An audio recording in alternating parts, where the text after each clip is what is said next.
Welcome Indian fight junkie net fight junkie में आप सभी का स्वागत है। वैसे तो कुछ लोगों को पता ही होगा, बट फिर मैं आपको बता दूं कि अगर पीछे कुछ आवाज़ आ रही है तो वो इसलिए क्योंकि मैं एक हॉस्पिटल में हूँ। टेंशन लेने की ज़रूरत नहीं है, आई विल बी बैक। इसलिए कुछ दिनों से वीडियो नहीं आ रहे थे, पर ये वीडियो थोड़ा इंपॉर्टेंट था इसलिए करना ज़रूरी था। तो चलिए पहले काम की बात करते हैं। ये है UFC 313 का प्रेडिक्शन और एनालिसिस वाला वीडियो थोड़ा लंबा होगा, थोड़ा नॉलेजेबल होगा, थोड़ा आपके सब्र का इम्तिहान लेगा, बट टेंशन नहीं लेने का, पूरे वीडियो को एंड तक देखने का। और जो भी आपको लगता है ना, अपना ओपिनियन कमेंट सेक्शन में ज़रूर लिखना, मैं पढ़ूंगा। यहाँ मैं बोर हो रहा हूँ हॉस्पिटल में, तो कुछ पढ़ने को ही मिल जाएगा। आगे बढ़ने से पहले सब्सक्राइब करके बेल आइकन पर क्लिक करिए, क्योंकि मेरा वादा नहीं है, ये दावा है कि मुझसे बेहतर तो कोई कॉमेडी स्पोर्ट का चैनल इंडिया में है नहीं। एनीवेज, आगे बढ़ते हैं। सबसे पहले आप टाइम नोट कर लीजिए, ये जो इवेंट है पूरा सुबह का सुबह 8:30 बजे से दिखाई देगा। इसके अलावा प्रीलिम्स में कर्टिस ब्लेड वाली इकलौती ऐसी फाइट है जिसमें मेरे को थोड़ा बहुत इंटरेस्ट है, पर उसके बारे में मैं बता दूं कि मेरे ख्याल से कर्टिस ब्लेड को फाइट जीतनी चाहिए।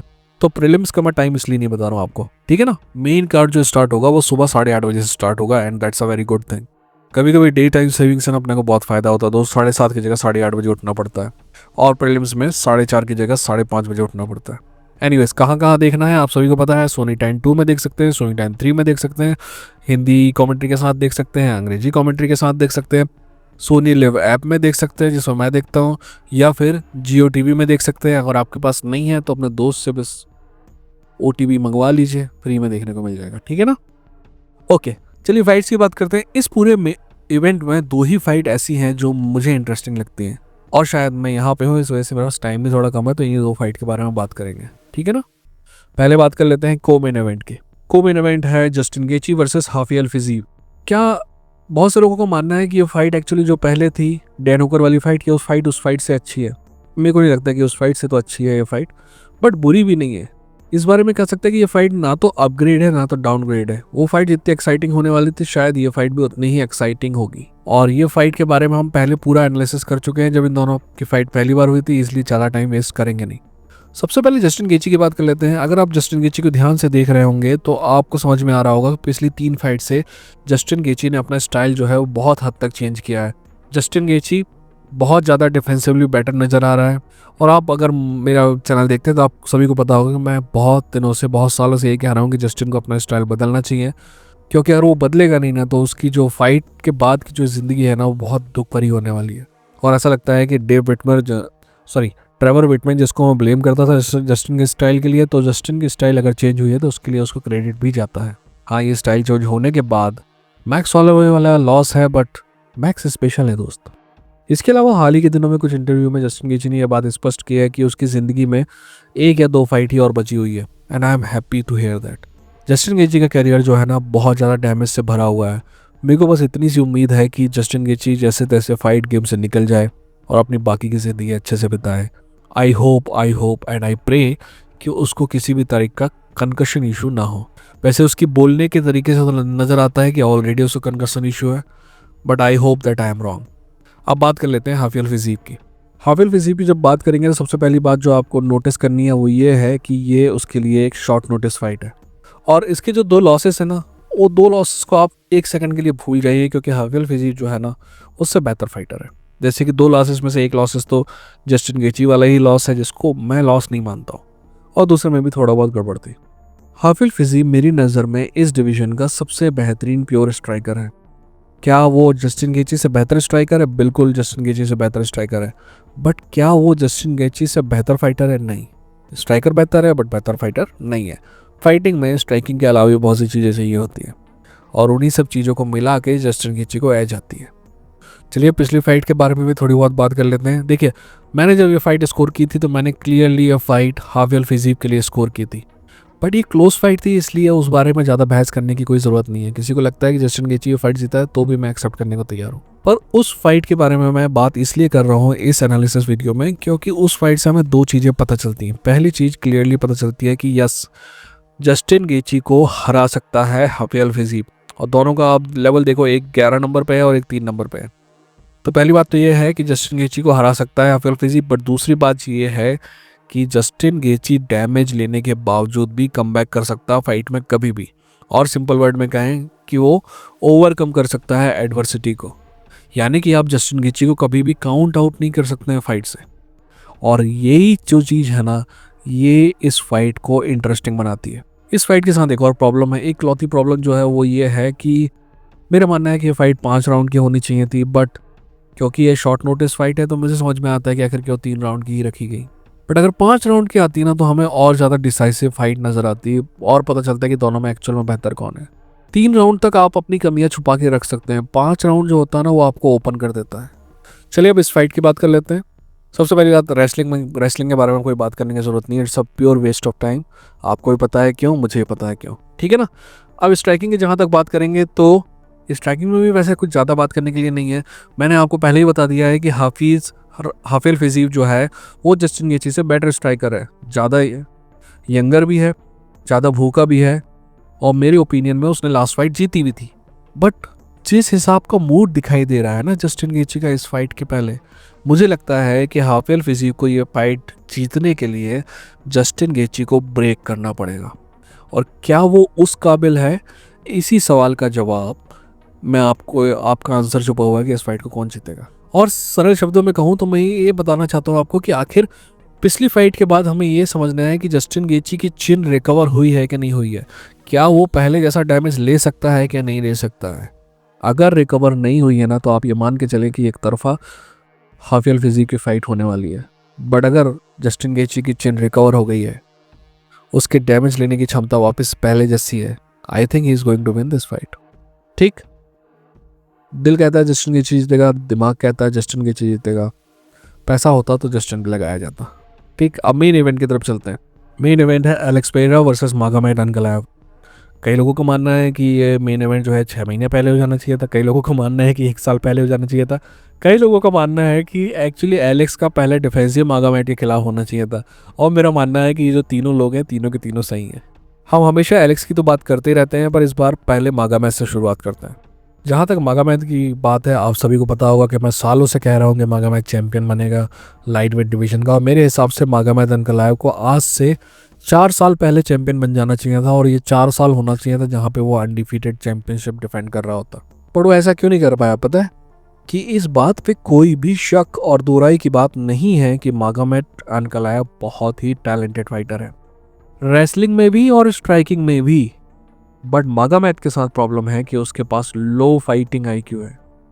उस वजह से वो ऐसे डिसीजन लेता है गलत समय पे जो उसको दिक्कत करते हैं। ऐसे कई डिसीजन है। पॉल क्रेग वाली आपको फाइट याद होगी, यान ब्लहोविच वाली फाइट आपको याद होगी। उसके अलावा भी कई ऐसी फाइट हैं जहां पे मागोमेड अनकलायव फाइट को कई समय पहले खत्म कर सकता था बट नहीं किया। तो टैलेंट मागोमेड का प्रॉब्लम नहीं है, प्रॉब्लम उसका फाइट आईक्यू। और मैं सिंपल शब्द में कहूँ तो मागोमेड अनकलायव ऐसा बिहेव करता है, ऐसा प्रिटेंड करता है कि वो इमोशनल आदमी नहीं है, बट उसके डिसीजन जो है ना बहुत ज़्यादा इमोशनल होते हैं फाइट के दौरान। अगर वो इमोशनल फाइटर नहीं होता ना तो मुझे नहीं लगता कि अभी तक उसको कोई डिफीट कर पाता।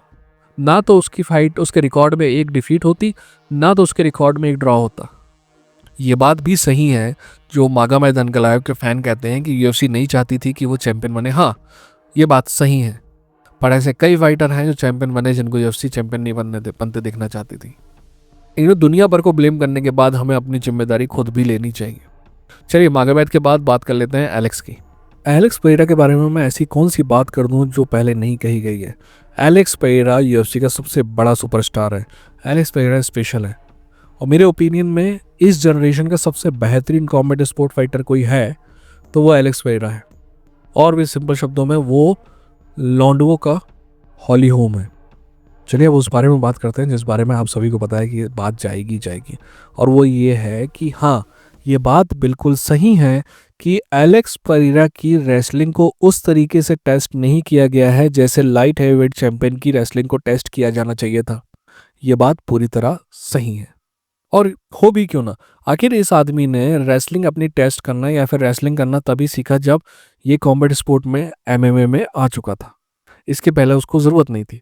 और यही एलेक्स पेरेरा के फाइटिंग स्टाइल का एक लौता ऐसा पार्ट है जो उन लोगों की उम्मीद जगाता है जो मागोमेड अनकलायव के फैन हैं। उनका मानना है कि इसी कमजोरी को एक्सप्लॉइट करके मागोमेड अनकलायव ये फाइट जीत सकता है।